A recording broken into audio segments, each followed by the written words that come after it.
Pour l'exercice 5, une question d'ordre. On nous dit, question A, le couple moins 3, 1 est-il solution du système suivant? Justifié. Pour qu'un couple XY soit solution d'un système d'équations, il faut que ce couple soit solution de toutes les équations de ce système d'équations. Ici, nous avons un système de deux équations à deux inconnus, XY.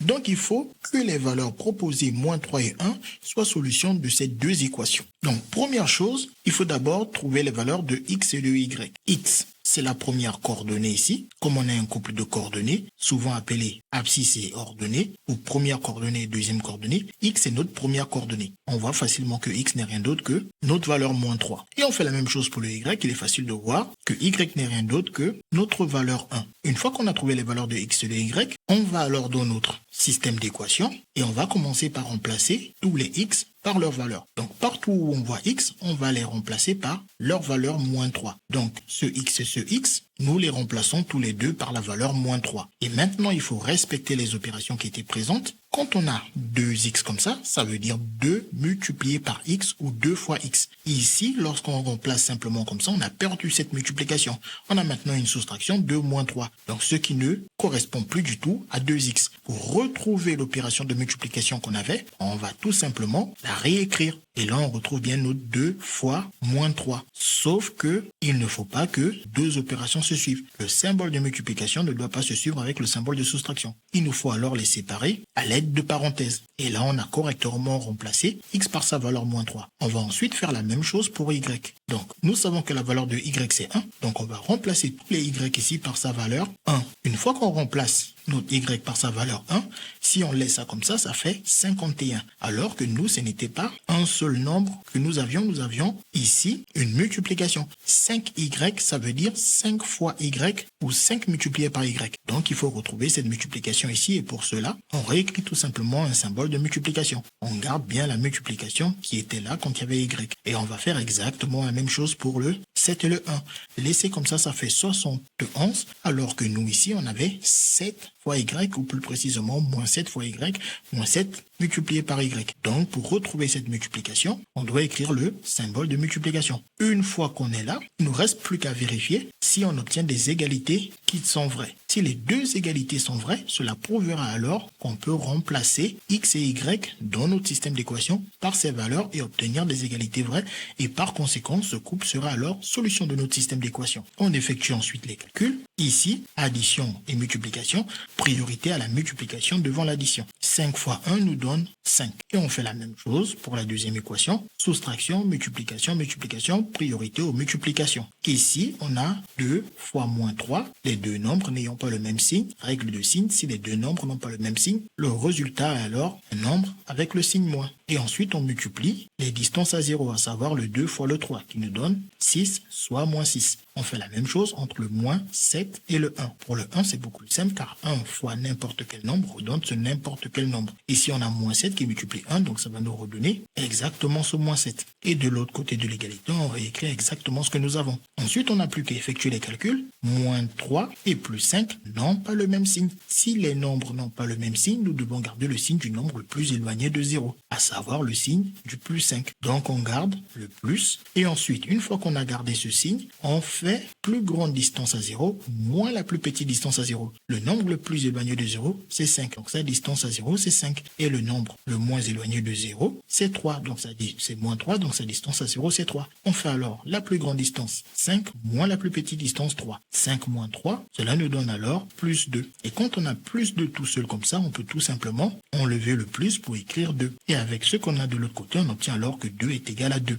Donc, pour la première équation, le couple XY est déjà solution de la première équation. Et nous, on nous a demandé si les solutions du système d'équations, c'est-à-dire solution des deux équations de ce système. Donc, il faut que ça marche aussi pour la deuxième équation. Maintenant, dans la deuxième équation, lorsqu'on a remplacé les valeurs, on est arrivé jusqu'à moins 6, moins 7. Les deux nombres ont le même signe. Lorsque les deux nombres ont le même signe, on garde alors ce signe. Donc, on écrit le signe moins, le moins 6 et moins 7. Et ensuite, on va additionner les distances à 0. La distance de moins 6 à 0, c'est 6, et la distance de moins 7 à 0, c'est 7. Donc, on additionne la distance 6 de moins 6 avec la distance 7 de moins 7. 6 plus 7 nous donne 13. On obtient alors moins 13, ce qui est exactement de l'autre côté. On peut alors dire que, comme on a obtenu deux égalités qui sont vraies, alors oui, le couple moins 3, 1 est un couple solution de notre système d'équations. Pour la question B, on nous dit, le couple 7,1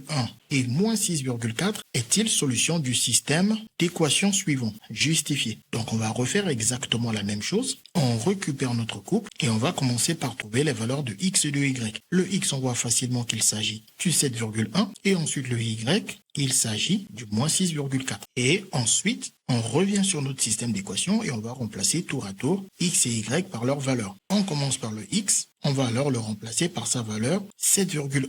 Et bien évidemment, il ne faut pas perdre de vue qu'on avait une multiplication, c'était 3 fois x. Donc ici, il faut garder cette multiplication. On met le symbole de multiplication dans les deux équations, car aussi, on avait ici moins 9 fois x. Moins 9x et moins 9 fois x. Ensuite, on va faire la même chose pour le y. On va remplacer alors y par sa valeur, moins 6,4. Et bien évidemment, ce sont des multiplications. 4y, ça veut dire 4 fois y.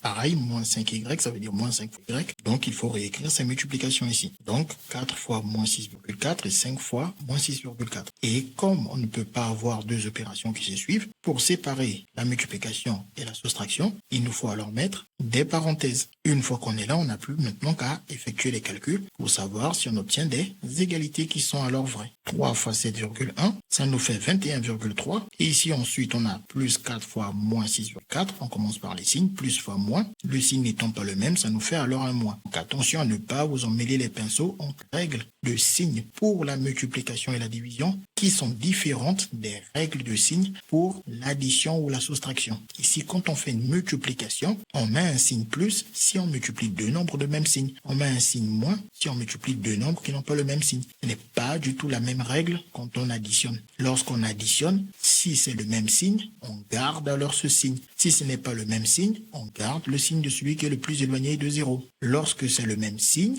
lors d'une addition, on garde ce signe et on additionne les distances à 0. Et si ce n'est pas le même signe, on garde le signe du plus éloigné de 0 et on soustrait la plus grande distance à 0 moins la plus petite distance à 0. Donc bien distinguer ces règles. Donc nous ici, il s'agit de règle pour la multiplication. Ce n'est pas le même signe, on met un moins, puis on multiplie les distances à 0. On multiplie le 4 avec le 6,4. Ce qui nous donne alors 25,6. Et après on écrit notre égal à moins 43 que nous avions. On fait exactement la même chose pour la deuxième ligne. Ici, c'est négatif, moins 9, alors que là, c'est positif, 7,1. Par multiplication, le résultat porte alors un moins. Et ensuite, on multiplie le 9 avec le 7,1, ce qui nous donne 63,9. Et ensuite, ici, on a moins 5 et moins 6,4. Le signe étant le même, alors le résultat est positif. On écrit alors le signe plus. Et ensuite, on multiplie le 5 avec le 6,4, ce qui nous donne alors 32. Et on écrit le moins 31,8 qui est de l'autre côté de l'égalité. Et ensuite, on n'a plus qu'à finaliser ces calculs. Ici, les deux nombres n'ont pas le même signe, donc on va garder le signe de celui qui est le plus éloigné de 0. C'est le moins 25,6 qui est plus éloigné de 0 que 21,3. Donc, on garde son signe moins. Une fois qu'on a gardé son signe moins, on fait ensuite plus grande distance à 0, 25,6, moins la plus petite distance à 0, 21,3. Ce qui nous donne alors 4,3. Et nous écrivons le moins 40 que l'on a de l'autre côté. Et donc, rien qu'à ce niveau, on voit déjà que notre couple de solution n'est pas solution de la première équation. Si notre couple n'est pas solution de la première équation, il ne peut pas être solution des deux équations, c'est-à-dire du système d'équations. Donc, cette ligne est suffisante pour conclure que ce couple n'est pas solution de notre système d'équations. On peut alors dire non, moins 4,3 n'est pas égal à moins 43. Et après, juste pour la forme, on peut effectuer le dernier calcul pour voir si notre couple était quand même solution de la deuxième équation. Ici, on voit que le signe n'est pas le même pour les deux nombres, donc on doit garder le signe de celui qui est le plus éloigné de 0, à savoir du moins 63,9. On garde alors son signe moins, puis on fait la plus grande distance à 0, 63,9, moins la plus petite distance à 0, 32, ce qui nous donne 33,7. Et ensuite, on écrit ce qu'on a de l'autre côté, moins 31,8. On voit que notre couple n'est même pas solution de la deuxième équation. Donc, on a deux opportunités pour dire que notre couple n'est pas solution de ce système d'équation. Attention, pour que ce couple ne soit pas solution de ce système d'équation, il suffisait que le couple ne soit pas solution de une seule de ces deux équations. C'est une condition qui est suffisante et non pas nécessaire. Nous ici, on a un couple qui n'est pas solution des deux équations, donc ce qui nous donne beaucoup plus de chances de ne pas nous tromper en disant qu'il est solution de ces deux équations et donc de ce système d'équations. CQFD, ce qu'il fallait découvrir.